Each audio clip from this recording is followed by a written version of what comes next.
What happened to the families of some of the most powerful Nazis after the war? Some wives stood by their husbands until the very end. Others claimed they had no idea what was going on. And their children, they were left with names tied to some of the worst crimes in history. But not all Nazi wives stayed in the background. One of them was Lina Heydrich. Lina Heydrich played a more active role in her husband's rise to power than most wives of high-ranking Nazi officials. While Reinhard Heydrich earned the name the Butcher of Prague for his brutal role in orchestrating the Holocaust, Lina was a driving force behind his ascent. Her early commitment to the Nazi Party, joining in 1929, 2 years before Reinhard did, demonstrated strong ideological convictions. In 1931, when Reinhard faced dismissal from the German Navy due to a scandal involving a broken engagement, it was Lina who urged him to apply to the SS. Her brother, a member of the SA, helped arrange a meeting with Heinrich Himmler. That meeting changed everything. Lina's push turned Reinhard from disgraced naval officer into a key architect of genocide. Reinhard's transformation was sparked by Lina's belief in both him and the Nazi cause. The rewards came quickly. In 1942, Hitler granted the Heydrich family a grand estate near Prague, confiscated from a Jewish family. Located near the Theresienstadt concentration camp, the estate symbolized the grotesque privilege enjoyed by the Nazi elite. Lina managed the property during the war, hosting SS officials and entertaining within earshot of a place of suffering. Though she later claimed ignorance of the camp's purpose, her position and proximity make this denial deeply questionable. After Reinhardt's assassination by Czech resistance fighters in 1942, Lina was honored with condolences from Hitler himself. Her husband received a lavish state funeral, reinforcing her elite status. Yet instead of retreating from public life or showing remorse, Lina became a fierce guardian of Reinhardt's legacy.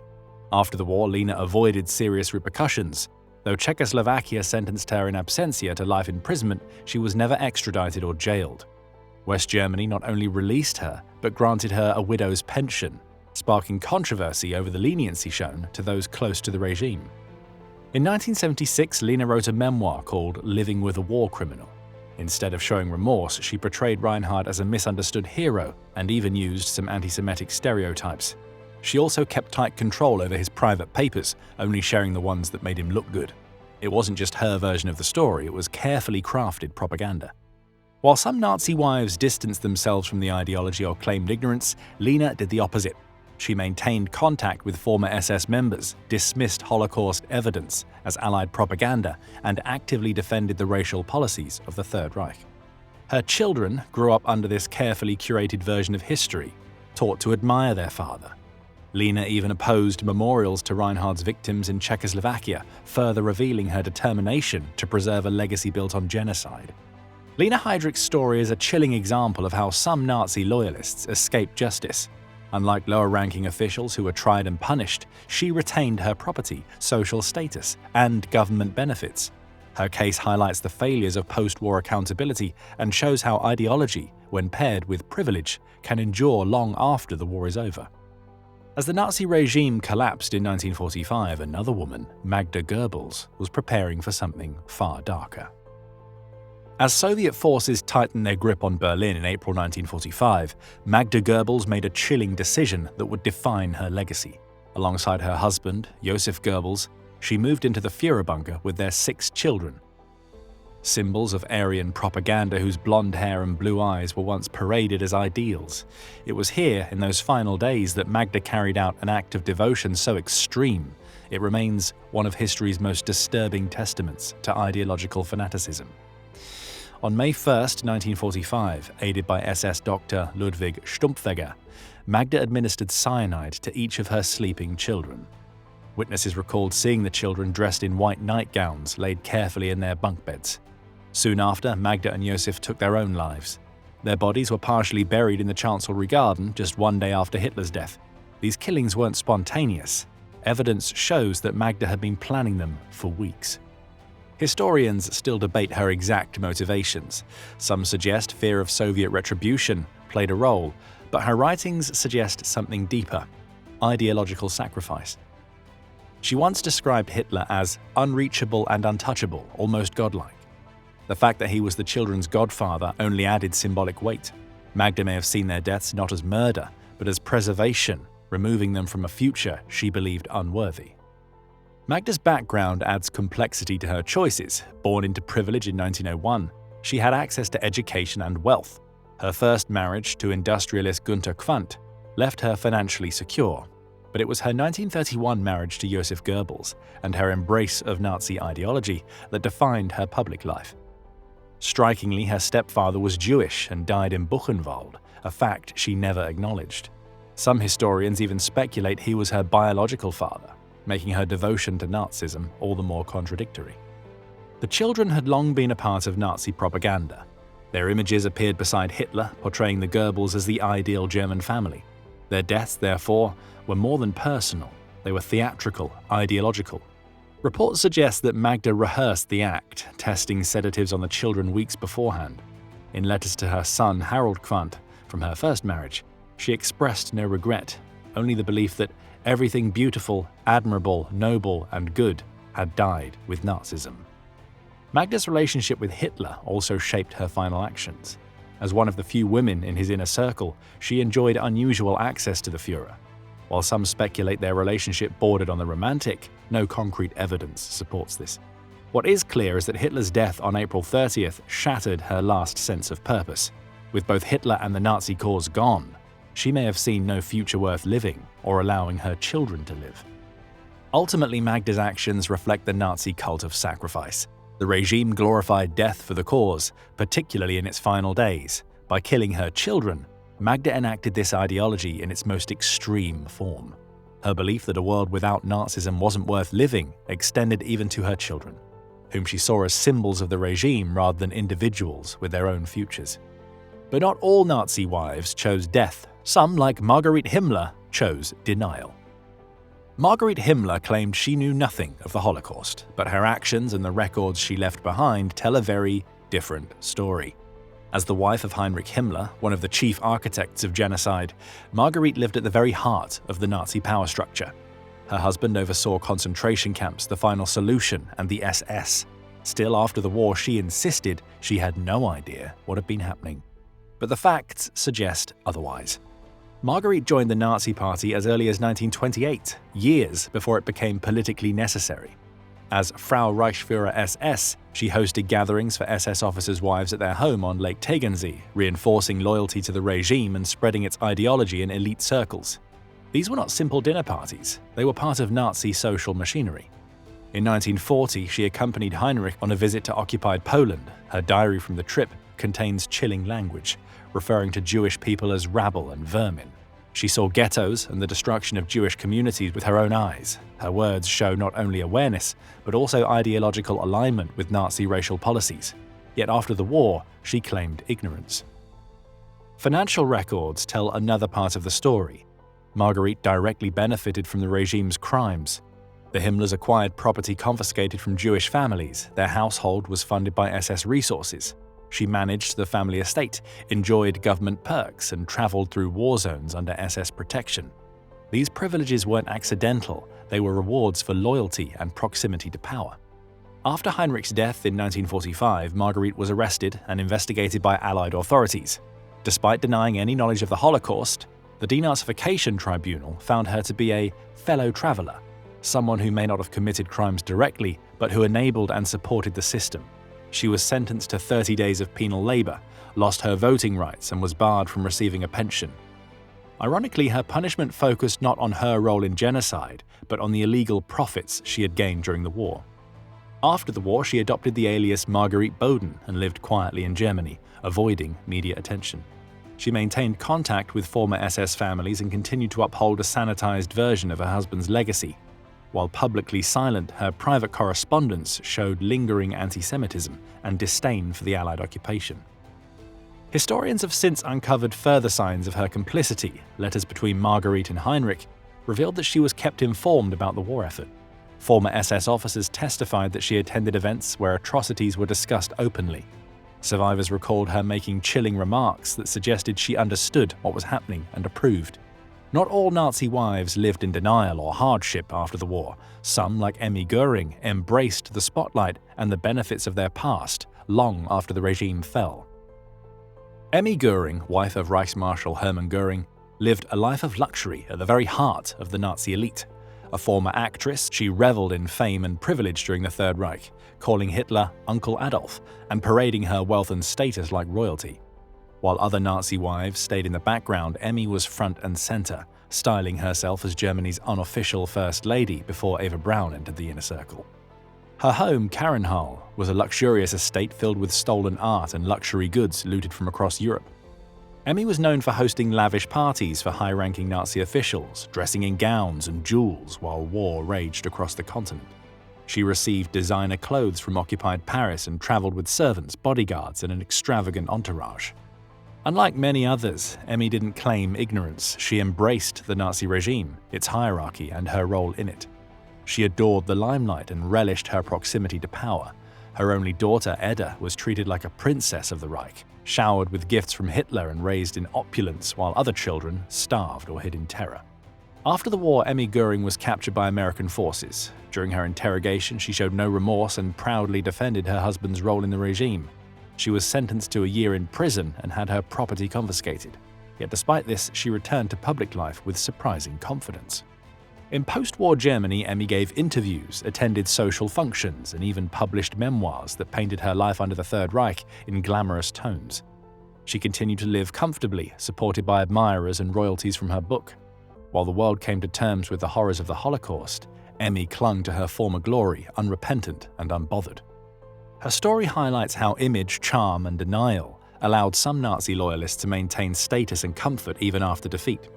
Emmy Göring didn't retreat in shame, she stepped back into society, with pearls around her neck and no apologies in her heart. While many Nazi wives escaped consequence, their children faced an entirely different reckoning. After the war, many faced a staggering truth: the fathers they loved had committed crimes that shocked the world. Edda Göring was born in 1938, the only child of Hermann Göring, one of Hitler's closest allies, and his wife Emmy. Raised in opulence at the Göring estate Karenhall, Edda lived a childhood wrapped in Nazi privilege. Adolf Hitler served as her godfather, cementing her symbolic role within the Nazi hierarchy. Photographs show the dictator bouncing the blonde toddler on his knee at social gatherings. She became a propaganda tool, embodying the regime's ideal of Aryan childhood. The privilege extended to practical matters too. When Allied bombing intensified, young Edda had priority to access bomb shelters normally reserved for government officials. She received extravagant gifts, including a Renaissance painting by Lucas Cranach the Elder. But that world collapsed in 1945. In April, as Allied forces closed in, 7-year-old Edda and her mother Emmy fled to Hitler's mountain retreat at Berchtesgaden. There they waited out the war's final days in the company of high-ranking Nazis. Edda and her mother were captured by American forces and interned in Luxembourg. Her father, convicted at Nuremberg for war crimes and crimes against humanity, took his own life the night before his execution. That loss would define the rest of her life. After the war, Edda lived a quieter life in Bavaria. She studied law at the University of Munich and worked as a law clerk and medical secretary. Unlike many children of Nazi leaders, Edda rarely spoke publicly about her past. She broke this silence only once during a 1986 Swedish television interview. "I loved my father very much," she confessed. "I know that he was a good man, and I can't see anything bad about him." As an adult, Edda became known for her persistent legal battles to reclaim family assets. She sued the West German government multiple times to recover confiscated property, including the Cranach Madonna given to her as a child. Courts consistently rejected these claims, ruling in 1968 that the artwork rightfully belonged to the heirs of its original Jewish owner. In her 70s, Edda still pursued claims for family assets seized after the war. Her persistence frustrated Holocaust survivors and historians alike, who saw these claims as disrespectful to victims. She never married and had no children, and gradually withdrew from public life. While less politically vocal, she occasionally attended events honoring the Nazi past and kept in touch with former insiders. Her silence was not neutrality, it was quiet loyalty. Edda died in 2018 at the age of 80. Her burial location was never publicly revealed. Gudrun Himmler, in contrast, was anything but quiet. While many children of Nazi leaders spent their lives trying to distance themselves from the horrors of the Third Reich, Gudrun Himmler chose a different path, one of devotion, denial, and defiance. Born in 1929, she was the only child of Heinrich Himmler, the man who oversaw the Holocaust and commanded the SS. For Gudrun, he wasn't a monster, he was simply Papi, and in her eyes, he could do no wrong. Throughout the war, Gudrun enjoyed a privileged life. Her father arranged visits, sent gifts, and made regular phone calls. She even accompanied him on propaganda tours, smiling for photos alongside uniformed officers. Her childhood was steeped in Nazi pageantry, and her affection for her father only deepened with time. When the war ended, Gudrun and her mother, Margarete, were detained by American forces and briefly held in internment camps. But she was soon released, and from that moment on, she made it her mission to clear her father's name. Where others hid in shame, she became a voice for revisionist history, defending not only Heinrich Himmler, but the entire SS. Gudrun's loyalty wasn't limited to words. She became a central figure in Stille Hilfe, a secretive organization founded after the war to support former SS members and Nazi war criminals. Through it, she helped fund legal defenses, visited imprisoned officers, and quietly built networks of support for those still committed to the Nazi cause. Her worldview never wavered. Gudrun insisted that the SS were honorable men and claimed that the Holocaust had been exaggerated or misrepresented. When asked about her father's death after his capture in 1945, she dismissed the official account and instead claimed he had been murdered, portraying him as a victim of Allied injustice. In public and private, Gudrun worked to rewrite history. She attended far-right events in Germany and maintained contact with neo-Nazi groups across Europe. Her home was said to contain family heirlooms, letters, and memorabilia from her father's time in power. To some in those extremist circles, she was seen as a kind of royalty, the princess of Nazism. Unlike other children of Nazi leaders who struggled with shame or wrestled with their father's legacy, Gudrun never expressed regret. She remained silent about the suffering her father caused, even as survivor testimonies and historical records left no doubt about his central role in genocide. Her loyalty wasn't just personal, it was ideological. Gudrun eventually married Wolf-Dieter Burwitz, a fellow far-right activist. Together they lived a quiet life in Germany, rarely giving interviews but always active behind the scenes. Even into her late 80s, she continued working with Stille Hilfe, assisting aging Nazis in evading justice or living out their final years in comfort. She died in 2018, never once renouncing her beliefs. Her life stands as a stark contrast to others who tried to atone for their family's crimes. Where they sought truth and accountability, Gudrun built a wall of denial, one that lasted a lifetime. Gudrun Himmler's story forces us to confront a hard truth. Not all descendants of evil turn away from it, some embrace it, and through them, the ideologies of the past can quietly persist in the present. But not every child remained loyal to the legacy their parents left behind. For much of his childhood, Rolf Mengele believed his father was a war hero. He knew him only as Uncle Fritz, a kind, distant figure whispered about but rarely discussed. Born in 1944, just before his father vanished into hiding, Rolf was shielded from the truth that Josef Mengele, the man he would one day meet, was the infamous Angel of Death of Auschwitz. As he grew older, Rolf's understanding of his father began to unravel. In school, he read about Nazi atrocities, about medical experiments on twins, selections on the railway platform, and children murdered in gas chambers. These weren't abstract lessons. The name Mengele was in the headlines, etched into textbooks, and whispered by classmates. It was his name too. By his late 20s, Rolf could no longer live with the questions. In 1977, after years of silence, he arranged to meet Josef Mengele, then living in exile under an alias in Brazil. Their reunion was cautious and surreal. Rolf expected remorse, an apology, or at least an acknowledgement of guilt. What he found instead was chilling indifference. Josef spoke about Auschwitz not with sorrow, but with cold detachment. He referred to the people he experimented on as subjects, showing no sign of empathy or regret. When Rolf challenged him, he dismissed the accusations as exaggerations or lies. He claimed he was a doctor doing his duty, nothing more. The meeting shattered any illusion Rolf still held. The man before him wasn't just his father, he was a remorseless war criminal. In interviews years later, Rolf described feeling sickened by his father's casual justifications and the lack of humanity in his words. The father he had hoped to love was gone, replaced by a figure from humanity's darkest chapter. After returning to Germany, Rolf faced an agonizing decision. Should he report his father's location to the authorities? Should he betray the man who raised him from afar? In the end, he gave limited information, enough to indicate where Josef had been, but not enough to guarantee his capture. 2 years later, in 1979, Josef Mengele died in a drowning accident off the coast of Brazil. He was never brought to justice. Rolf, however, spent the rest of his life living with the fallout. He changed his surname, built a quiet career as a lawyer, and largely avoided the public eye. Unlike Gudrun Himmler, who actively defended her father, Rolf chose a different path, one of silence, distance, and quiet rejection. Though he never led a public campaign against his father's legacy, Rolf's actions spoke volumes. He never again visited his hiding places, he never defended Josef's ideology, and when asked about that fateful meeting, he simply said, "It was the most painful day of my life." Albert Speer Jr. chose his own form of resistance. Albert Speer Jr. grew up in the long shadow of a man once called Hitler's architect. His father, Albert Speer Sr., had designed the Nazi regime's most imposing monuments and served as Minister of Armaments, becoming one of the highest-ranking officials to survive the war. After the Nuremberg trials, where he was sentenced to 20 years in prison, the Speer name became synonymous with complicity and guilt. For Albert Jr., the weight of that legacy was overwhelming. Born in 1934, he spent his early childhood in opulent Nazi compounds, including Hitler's mountain retreat near Berchtesgaden. After the war, everything changed. His father was imprisoned, the family's status collapsed, and the once proud name became a mark of shame.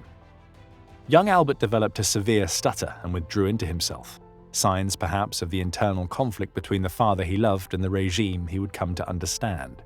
But unlike others who denied their parents' past or embraced it, Speer Jr. took a different path. He chose architecture like his father, but with a mission to do the opposite. He trained first as a carpenter before enrolling in architecture school. He built his career from the ground up, refusing to trade on his surname. Where his father had constructed massive stone symbols of power, Albert Jr. favored livable, modernist design focused on openness, sustainability, and human scale. He didn't just reject his father's aesthetic, he quietly rebelled against the ideology behind it.